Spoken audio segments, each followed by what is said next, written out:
Now that we've set up the surrounding hardware, it's finally time to map the engine. Mapping the engine is a term that's used a lot in our industry, but it seems to be a little bit of confusion about what it actually means. To map an engine literally means to create a topographical three-dimensional map of the airflow that characterises the ECU to the engine. The ECU uses the airflow information to calculate the proper amount of fuel flow and spark timing. We're going to be using a 3D table, which is called a volumetric efficiency table, or perhaps a base fuel table. The values in this table represent airflow, so the larger the number in the table, the more airflow the engine has.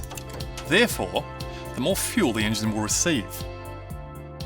The lower the number in the table, the less airflow the engine has, and the less fuel it will receive. These tables are typically laid out in a three-dimensional way, with one axis representing the engine load and the other axis representing the speed of the engine in revolutions per minute, or RPM. Engine load can be described in many different ways. For example, manifold pressure or vacuum, throttle angle, or mass airflow. So you can see that there's several different ways that we could set up the base fuel table.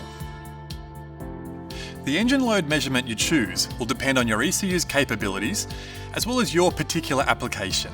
So basically, what you'll be doing is modifying the numbers in this table until the engine's air-fuel ratio matches the desired air-fuel ratio.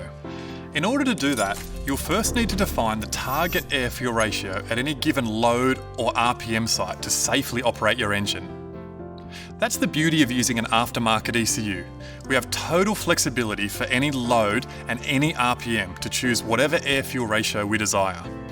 Once we've set up our target air-fuel ratio, it's up to the base fuel table to accurately characterise the engine's airflow so the ECU can calculate the right amount of fuel in order to achieve our target. If the number in this table is too big, meaning we've overestimated the amount of air entering the engine, then the engine would be supplied with too much fuel. We would actually see the air-fuel ratio go richer than the target air-fuel ratio.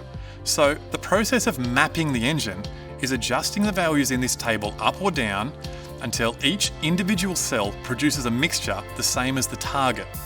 If your engine management system is speed density or mass airflow meter based, once the base fuel table is mapped, if we want to try a different air-fuel ratio, all we would need to do is adjust the target air-fuel ratio. Because the base fuel table characterises the engine's airflow, and we know the amount of fuel the injectors flow for any given injection time, simply changing the target air-fuel ratio table will actually adjust the air-fuel ratio. Mapping the engine really boils down to a procedure that we use to optimise the fuel and spark delivery to the engine under all operating conditions. After we've done that, we need to build compensation tables to account for abnormal operating conditions. This could include stuff like starting the engine on a cold morning, or operating the vehicle at a higher altitude, or maybe engine protection strategies like lowering the rev or boost limiter based on overheating conditions.